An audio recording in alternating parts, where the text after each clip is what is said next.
Oh, see, that one has more nice pictures. Mine has like more words. I'm reading about airflow venting. Oh, okay. I'm just looking at nice pictures. Oh, premium build quality. Rock solid HDF cabinets. Magnetic metal grills. All true things. I think what people hate is when reviewers kind of read from the marketing stuff. You know what I mean? Mm-hmm. They don't like that. They want to hear your opinion. So, My opinion is that it's a 2.5 way design and that its tweeter is 28 millimeters. there it is. There it is. I gotta say that they did send these free for the purpose of this review. I get to say whatever I want. This guy, they didn't send him to him. He can definitely say whatever I he will wants. tell you if it sound like doo-doo, right? So it's not hitting that lowest bass note. It's not hitting that, yeah. Let me take out one of the ports though. Okay. All right, so I took out one port. I've actually measured it to see if it mattered if I took out the top one, the middle one, or the lower one. What happened? All the same. So just take out one, you're good? It just doesn't matter which one you take out. Okay. All right. So one port open. Let's see if it hits that 132. lower bass note. If you guys wanted to know, this is the song called Stop Time by Walker and Royce. Still not A little there. too low. So automatically I can tell like the bass doesn't sound as tight. Right? When people talk about like, oh, I like the sealed because it sounds tighter. Right. For sure, I don't know if you notice, but like the bass just sounded tighter. I mean, I do have the speakers very close to the wall. So I'm sure there's a lot of room gain that's happening that's kind of, affecting the sound. yeah, it's making the sound not as good. The other reason why it's probably a good idea to keep it sealed if you're going to use subs is because a sealed speaker rolls off gradually and it's more predictable. Right. And so it's easier to cross that over with subs. In which case, I mean, I would recommend using these with subs, even if you're a 2-channel guy. But if you're a 2-channel only, no subs, I would say, I mean, clarity, imaging, all that, awesome. Right? Highs are great. Mids are great. Phenomenal. Yeah. Just the deep bass extension. Lacking. Yeah, especially if you're using these just by themselves. Yes. And I think the problem is that they're huge, right? So you So look at 100 them, pounds, 8-inch woofers on this thing, 4 of them. Like you kind of, it makes you wonder like what happened. Yeah, these are not small at all. I was expecting a lot, and they're heavy. They're super heavy. These are huge. And this thing is heavy. I remember when we first put them on and we were like, wait a second, what's happening? Expectations were high. Expectations were high, yeah. And so now that I know, okay, these don't have deep bass extension, right? You got to get that out of the way, right? Yeah. Now, as far as what happens above that, I'm good with all that, right? I think that was the main issue when we first checked them out. I'm like, What's going on? Yeah. yeah, I have that video, by the way. Okay. Of you like, It's like, what's wrong? one thing I did test though was whether you could EQ it so they had more bass extension, and you definitely can. Magic beans. This is way better. This is way better. What the? But it's possible. You can make that happen. I mean, they give you a couple subs to go with this stuff too, right? I got the Truth, sub. in truth, like they give you a whole surround sound system, so you're going to you're going to use subs regardless. Yeah. So maybe that's just the intention. That was the way they were designed. Yeah, I think these are THX, and so it just seems like they're more geared towards The home cinema. home theater situation. But man, if they had more bass extension, I would be more than happy to recommend these to, The 2-channel guys. A 2-channel guy. The 2-channel guy. I don't want no sub. I don't need no DSP. That's the problem. Okay. You could have no sub. That's no problem, right? Yeah. But you're gonna need some DSP to get that bass extension.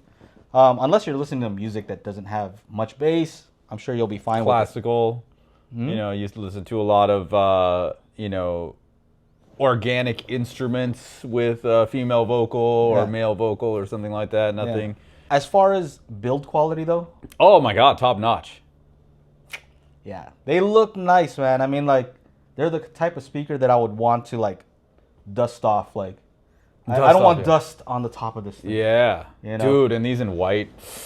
Sexy. sexy. That's some sexy stuff, dude. I'll be honest, I'm more careful with these speakers when I place them somewhere. I don't want them to get scratched. You know, they have that. I got the ones that are matte finish. Matte finish, yeah. Which I think is appropriate for, you know, I have them here in my garage home theater. And so I don't need stuff reflecting off of it. Yep. Build quality, I mean, the weight, they're made out of HDF, so they're heavy. They're heavy. The feet are nice. You know, everything looks nice on them. The grills look good. They're magnetic. Thank you. Binding posts are kind of like... Those are pretty hot. Yeah, yeah. Those are pretty hot, yeah. I have some other speakers. I have a lot of speakers here. And these are probably the nicest binding posts. I like the fact that they're recessed. Yes. You know what I mean? That's good. Because sometimes if you need to push them up against the wall, just if that's... Like the surrounds and the Atmos channels and all that kind of stuff, it helps. They're it flush. Helps. Yeah. Right? So that's just thought. You know, they put extra thought into that. Yeah. So as you can tell, I like speakers with the waveguide. And so this is the one that I have in my living room. This is what I had prior. These are the Monolith Encore. And now these Arendal 1723s. And you can see the waveguide. Yeah, definitely like the waveguide on these. But these are the big boys. If you want to see a comparison between the two, kind of give you an idea of the different sizes there. What can you say about the waveguide? I mean, the imaging, sound-wise, imaging is ridiculous on these. I mean, I've seen the measurements. I've taken measurements. The sound power, which is a measurement all around it, and then directivity index, which is how does it sound? How does the off-axis sound compared to the on-axis sound? And that's important because I'm not on-axis. Correct. Right? So what we normally hear in a room is the sound bouncing off the wall and the direct sound. So the fact that they're similar gives you that wide imaging, and I'm getting real, like, it sounds wide, and sometimes, depending on the track, it sounds as if, like, I have to It's check. like 3D, right? Am I in like some kind of Atmos mode, or yeah. Oro 3D? And no, it's just stereo. It just sounds nice and wide. Center Wide, imaging deep. yeah. Yeah. Center imaging is pretty ridiculous on these. So, yeah, I mean, lots of good things I can say about them. Fit and finish, sound quality, and the only knock that I would say is just the bass. Yeah. Right? Add a sub to these. You're golden. Yeah. The other thing I can say is that I have run Magic Beans on these, and because the directivity index is good, they're very EQable. So out of the box, I would say I don't know that it's bright, maybe a little bit like shimmery. You know what I mean? To use those audiophile terminologies. Shimmery? It's a little bit of shimmer, A little and shine, sparkle. a little sparkle around the 10K area. A little, There's a little bit. fairy dust. Yeah, it's either that or around 1 to 2 kilohertz. Maybe it's a little recessed. Prior, I had the Monolith Encore T6s. I have those. You have those. These are much more sensitive. So my bass level relative to Had to these, be adjusted. Yeah. you know, these are just, you know, if you just do a direct replacement, the T6s are going to be much quieter. So what else am I supposed to say about this thing? The story of Arendal. Okay. Is it Arendal? Is it sorry. Arendal? I'm supposed to say it right. Arendal? Arendal. Is it? I mean, it kind of it sounds like we're in some sort of fantasy movie. Arendal. Like, are we going to Rivendell? We got to swing through Arendal to get to Rivendell and go visit the elves. In Frozen, it's Arendale or something. Maybe ask ChatGPT. Arendal is pronounced as A-R-N-Del. The emphasis is on the first syllable, with air sounding like the word for the atmosphere, followed by a short N sound, and ending with Dell, like in Dell Computer. Arendal. Thank you. Don't kill me. You're welcome, and no worries. If you have any other questions or need information, feel free to ask. What I like to do when it comes to these reviews is compare, you know, what they say versus what I feel about them, right? So rock solid HDF cabinets, 100%. They're legit. Yeah. Magnetic metal grills, yep. Premium finish, okay, I would say that. No plastic, green sound, okay. Internal wiring, okay. Rubber feet, yes, this is all correct. High efficiency, high power motor for the tweeter. I can get with that. These get, they get loud. They're very efficient. And they don't sound like they're distorting. They sound like they can handle a lot. Yeah, and I'm throwing a lot of power at them, probably like 200 watts per channel, something like that. Yeah. I like the aluminum waveguide. That is a nice touch. Like the other speakers that I had, it's a plastic waveguide, and it never bothered me. But these, when I see them, they're aluminum. It's just like, oh, dang. Those look nice. Yeah, they do look nice. How about when we were doing testing on them, we noticed that the MTM, the top and the middle woofer, were the ones that are moving the most. lot. They were moving like crazy. The bottom two are more supportive, is what I saw. Yeah. Is they're playing they're playing the similar frequencies. I believe this is a 2.5 way design. Yes. And they're playing, I can't remember, maybe about 120 hertz and below. I can't remember the exact number. But they're at lower volume. Yeah. So it's not at the same volume as the other one. So when we play like a 60 hertz tone, you see the top two like going crazy, and the bottom two are just kind of like, yeah, we're here to help.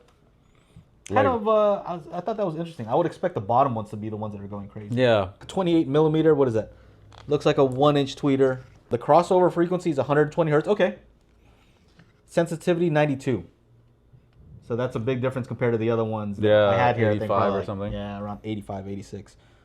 And then they say the response sealed 55. 1.1 inch tweeter. 1.1, okay. Frequency response sealed is 55 hertz plus or minus 3 dB. With 3 vents open, it's 38. 2 vents open is 34. They don't have a spec for 1 vent open. Impedance for 4 ohms nominal.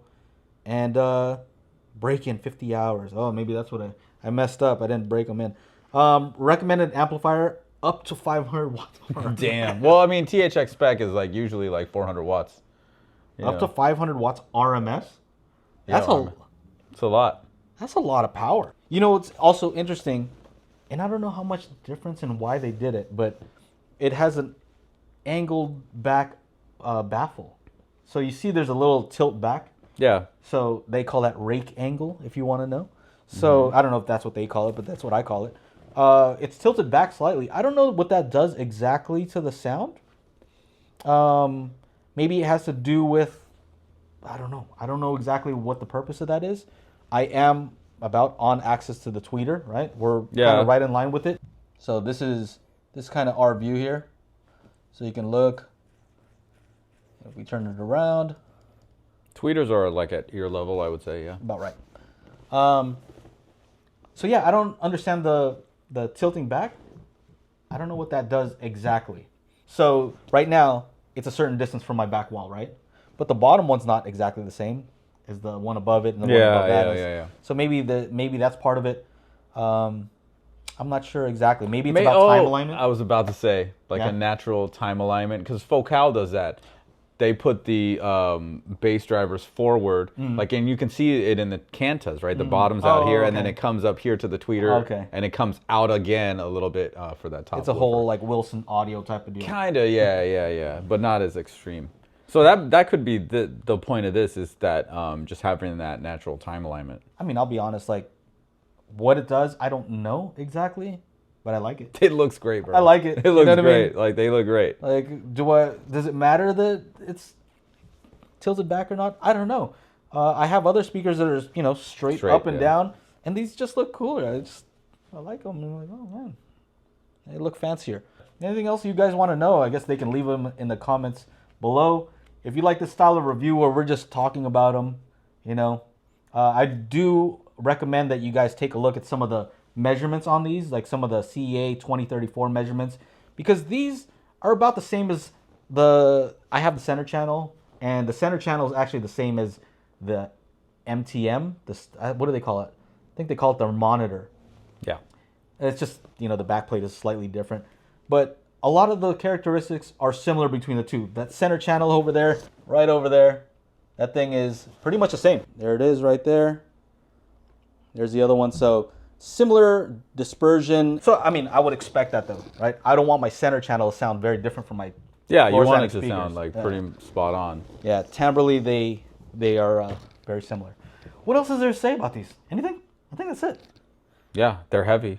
They're heavy. Nice. You're gonna need a second person to like really get it out of the box and set up properly and moved into the right location. Of course, you have to put the feet on the bottom of it.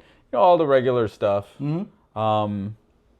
I was here when he did, to lend a helping hand and then also stand there by myself, point and laugh. Yeah. So It took me a while to review these because I really wanted to get good measurements on them. I had to buy a new thing to spin turntable, this yeah. whole thing. Yeah, I broke the first one. This is too heavy. Well, it just took a while because I wanted to do them justice, right? They're nice speakers. They're not cheap. No. These are expensive. What is the price on these? Is it price for the pair 3,600? Is that what what I it saw? I think so, something like that. 3,600? Yeah, you I can wouldn't look. say that's ridiculous. I've seen much more expensive speakers that are like, man, I don't know why they're that price. Yeah. Like, I can understand why they're this price considering the build quality and what it probably costs to ship these things. They came on a pallet. Oh my gosh, yeah. They sent me a There's bunch of that, too. speakers. They came on 2 pallets.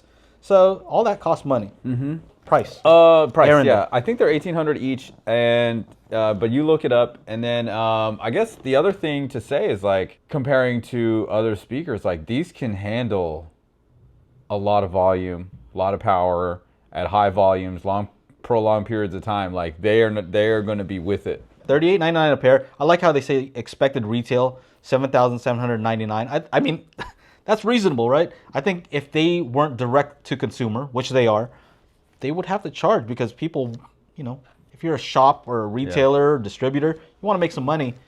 They send it directly to you guys, so $1,949, so $2,000 each. $2,000. Now in the $2,000 each price range for towers, there's quite a few options. Aren't those ELACs 2,000 each? I don't know.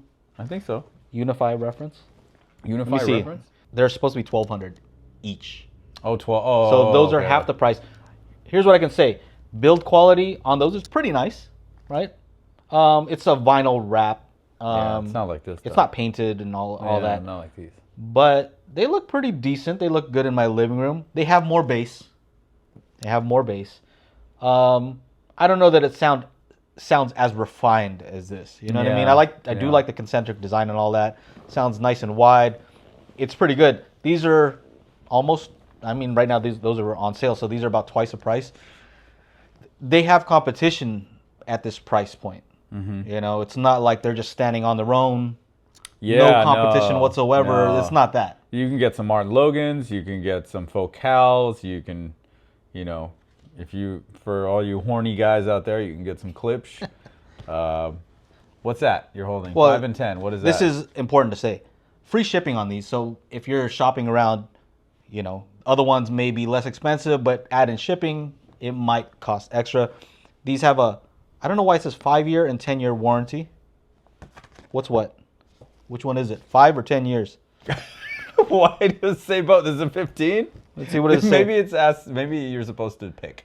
Maybe you're supposed to choose. I want the 10. On here it says free shipping, 10-year warranty, 60-day audition period. Wow, 3 months, huh? Are they have to charge on the shipping Back. return. That's ridiculous. That's ridiculous. Yeah, especially if it's like a full-on system. I know what I would do if somebody said, "Hey, you know, you can try these for 60 days. If you don't like them, send them back." You know, Yeah, that's a lot of work to send them back, dude. But this is so 60 days though. That's very a good generous. amount of time. Right? That's a good amount of time. Yeah. To me, that tells me like they're confident you're gonna like them. Because even if you do get charged for shipping, return, they don't want to have to deal with a return, right? So Yeah. I think that shows confidence, right? I Yeah. think a lot of companies wouldn't offer that. I think that's it. What else is there to say about this thing? I do have other speakers I need to review. Their center channel. I have their Bookshelf S speaker. I have their triaxial. Axial. Is that what they call it? Triaxial. Surround, yeah. Triaxial surround. And I those have their giant height speakers.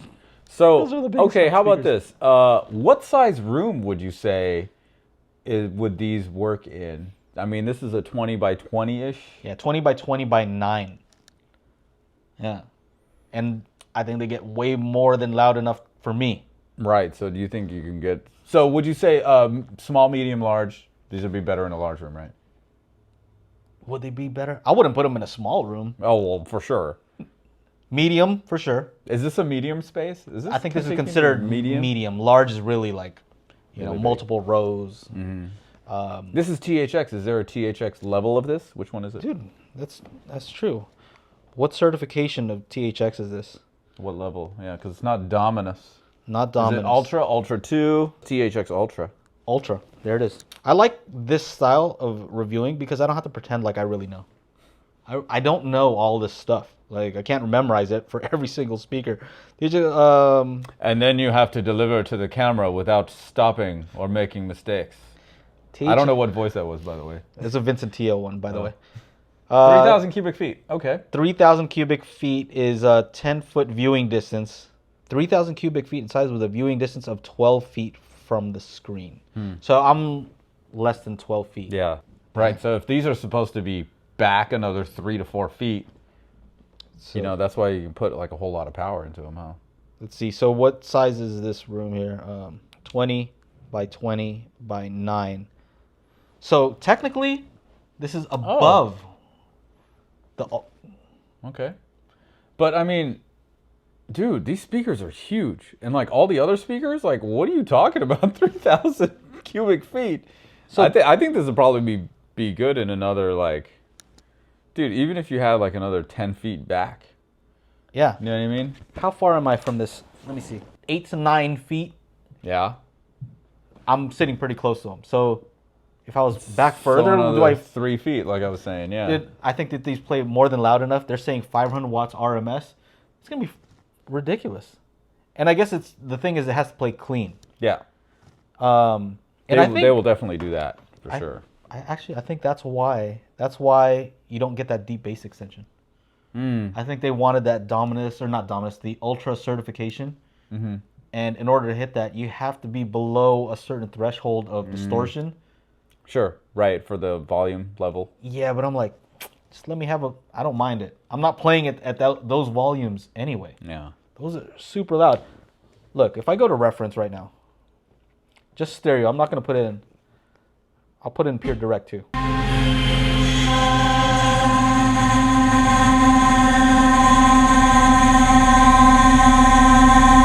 subs are off. I don't like it.